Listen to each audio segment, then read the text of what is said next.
name's Taylor Kinzer, and I play football.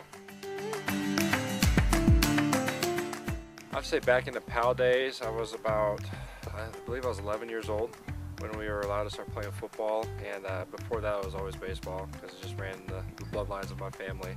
But it had been the PAL days. I just remember I played for the PAL Bears, and I would listen to like Space Jam pop-up songs, and just the fact that I could hit somebody and not get in trouble with it was the first time I started liking the sport. Well, I guess every morning we go to the DC, we got to eat the eggs there, so I got to have that, but it's always just a little bit of a cup of coffee. I got to make sure I have my fruit and just a little bit of protein, and I'm usually pretty satisfied, so it's nothing too special. The night before, I do like to eat some stuff that has a lot of carbs, kind of carry over to the next day. So, 2 dogs, Ruby and Sammy, 2 black labs, so it's kind of fun to play with them. I'm in love with dogs. Anyone I get, I always want to pet it, so these 2 dogs I miss a lot because I haven't seen them for a couple months, but those are the 2 things that I come home to and just sit around with. Huge difference in perspective, and I think the biggest thing is the mental side of athletics, having what I would like to call a 2-second memory, which is, like I said before, not worrying on what you just did with the bat you had before the pitch or the sequence you went through with the hitter. Same thing with football, and it's to understand that you can't change the past, you can't worry about the future, so it's to stay in tune with what's around you right now in the game. And I would say that and going into not worrying too much, because that's going to affect how you play, and be able to train smarter too.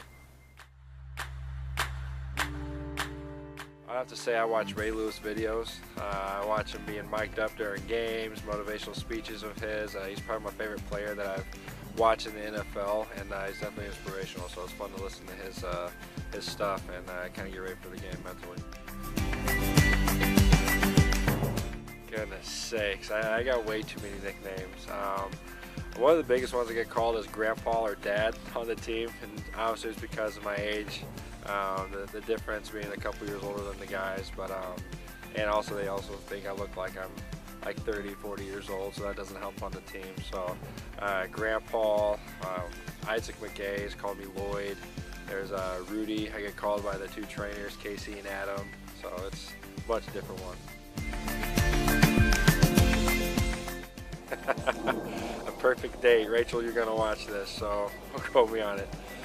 I would say to start off with coffee, just to get the conversation rolling, because I think it's huge. Be able to talk and get to know someone pretty well, and then do something active, do something fun, and whether it is putting, going bowling, a chance for you to see somebody out of character is always the best, and then just to end the night with either like some type of a dessert or sitting down and watching a movie.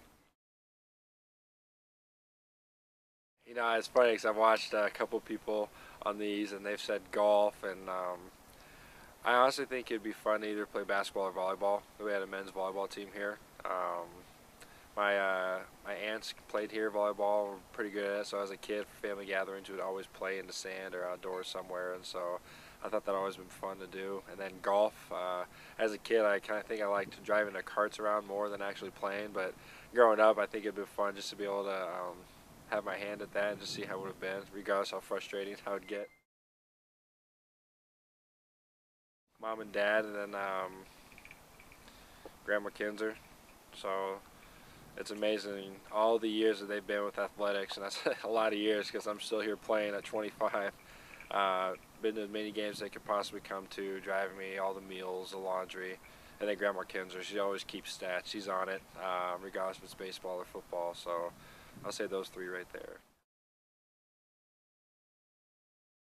I'm my own worst critic with sports, and mentally, you know, with baseball or football, that can take a toll on you, especially when you're trying to play the game. You're thinking too much, or you're harning on what you did in the past as far as with the last play or games before. And so I needed to sit back and relax a lot of times just to tell myself it's okay. You know, right now it's a contemporary Christian belief for me. It has nothing to do with my major. So exercise science, we're always thinking about what is a direct answer. You know, can you explain it with a few amount of sentences or less fluff? And the philosophical type of thinking I'm not used to. So reading these deep books and trying to understand what they're saying with one sentence and talk about the whole class is kind of difficult for me, so I'm trying at it.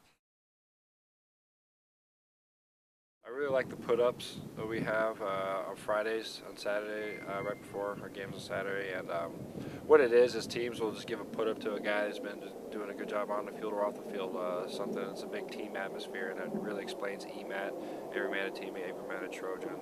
And I think just the brotherhood in general. So it's special when you can come around a group of guys and know they got your back no matter what.